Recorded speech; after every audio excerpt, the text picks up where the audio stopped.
Deputy CM Pawan Kalyan కుమారుడు అస్వస్థకు గురయ్యాడు. ఈ మేరకు ఆసుపత్రిలో ట్రీట్మెంట్ తీసుకుంటున్నారు. చిన్న కుమారుడు మార్క్ శంకర్ త్వరగా కోలుకోవాలని తిరుమలలో ఏడుకొండల స్వామి పాదాల దగ్గర కొబ్బరికాయలు కొట్టి స్వామివారిని వేడుకున్నారు జనసేన వీర మహిళలు.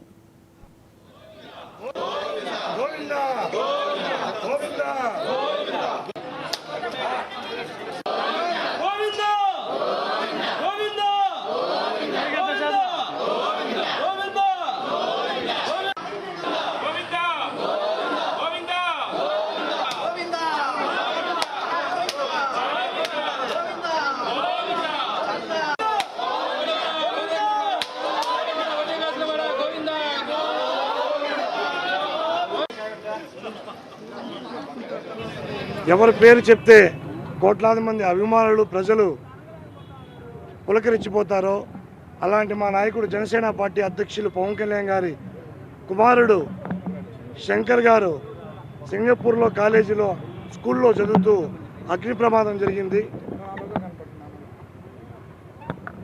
శంకర్ నిండు నూరేళ్లతో ఉండాలని చెప్పని ఆ కలియుగ వెంకటేశ్వర స్వామి ఆశీస్సులు ఎల్లవేళలా మా శంకర్ గారికి ఉండాలని చెప్పి ఈరోజు తిరుపతి పాదాల మండపం దగ్గర టెంకాయలు కొట్టి ఏడుకొండల స్వామిని వేడుకున్నాం.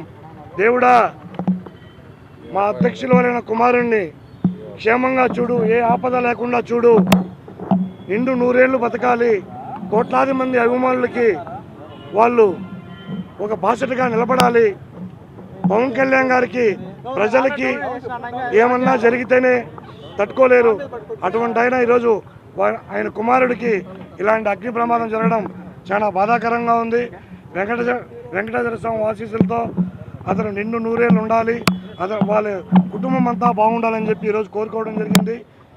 కన్న బిడ్డకి ఇంత జరిగా కూడా సింగపూర్కి రమ్మని చెప్పి వెంటనే వెళ్ళిపోవాలని చెప్పిస్తే కూడా ప్రజలకు ఇచ్చిన మాట కోసం గిరిజన ప్రజలకి నేను మాటిచ్చాను, 2 రోజులు ఇక్కడ పర్యటిస్తాను, వాళ్ళ కష్టాలు తెలుసుకుంటానని చెప్పి బిడ్డకి ఈ విధంగా జరిగా కూడా ఆయన ఈరోజు కూడా ఆ యొక్క పర్యటన మా జనసేన పార్టీ అధ్యక్షుల వారు పవన్ కళ్యాణ్ గారి కుమారుడికి కొంచెం అగ్ని ప్రమాదం జరిగింది సింగపూర్లో.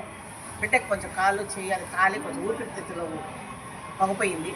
కానీ ఆ బిడ్డకి ఏమీ కాదు, ఎందుకంటే మా అధ్యక్షుల వారు ఎన్నో ప్రాణాలు కాపాడాడు. కాబట్టి ఆ ఏడుకొండల వాడి అనుగ్రహంతో బిడ్డ క్షేమంగా ఇంటికి వస్తాడు, ఏమీ కాదని మా నమ్మకం. మా నమ్మకం ఏమంటే ఏడుకొండల వాడు ఆయనపై నమ్మకం. కాబట్టి తప్పకుండా బిడ్డ క్షేమంగా ఇంటికి వస్తాడని మాకు పూర్తి నమ్మకంతో 100% నమ్మకంతో ఏడుకొండల వాడి నమ్మకంతో ఉండాము. ఏమి కాదనేసి కోరుకుంటున్నాము. బిడ్డ క్షేమంగా ఉంటాడని కోరుకుంటాను. ఏడుకొండల అనుగ్రహంతో ఏమి కాదు రక్షణగా ఉంటాడు బిడ్డ. మళ్ళీ వచ్చి మేము ఇదే చోటుకు వచ్చి అలిపిరి ఏడుకొండల వాడి పాదాల కాడికి వచ్చి